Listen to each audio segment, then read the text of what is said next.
Brisbane টেস্টের দ্বিতীয় দিন সম্প্রচারকারী চ্যানেলে বিতর্কিত মন্তব্য করে বসলেন ইংল্যান্ডের প্রাক্তন মহিলা ক্রিকেটার ঈশা গুহ।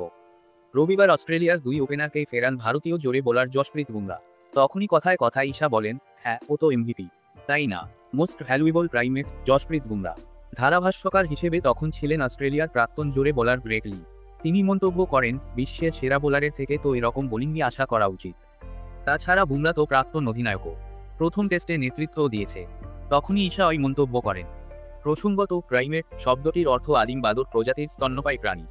কেন তিনি এমন কথা বললেন তার কোনো কিন্তু ব্যাখ্যা করেননি প্রাক্তন ইংল্যান্ড মহিলা ক্রিকেটার। প্রসঙ্গত, 2008 সালে সিডনিতে অস্ট্রেলীয় অলরাউন্ডার অ্যান্ড্রু সাইমন্ডসের অভিযোগ ছিল হরভজন সিংহ নাকি তাকে মামকি বলেছেন।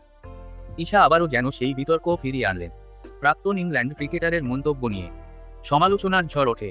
গ্যাবা টেস্টের প্রথম ইনিংসে বুমরার বোলিং পরিসংখ্যান এখনও পর্যন্ত 2-5-7-7-2-5 দাঁড়ি।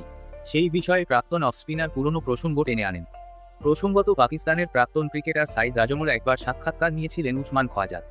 সেই প্রসঙ্গ টেনে হরভজন বলেন, আমি খোয়াজার সঙ্গে আজমলের একটা সাক্ষাৎকার দেখেছিলাম, যেখানে বলা হয়েছিল বিজ্ঞানী মানুষ। সম্প্রচারকারী চ্যানেলে হরভজন সেই মন্তব্য টেনে এনে যোগ করেন, বুমরা নিজেই একজন বড় বিজ্ঞানী। যেখানে বিজ্ঞান ব্যর্থ হয় সেখানেই বুমরার কাজ শুরু হয়। ও জানে কোথায় বলটা রাখতে হবে। এটা একটা শিল্প। আরও যোগ করেন, বুমরাকে কিভাবে খেলতে হবে তা জানে না খোয়াজা।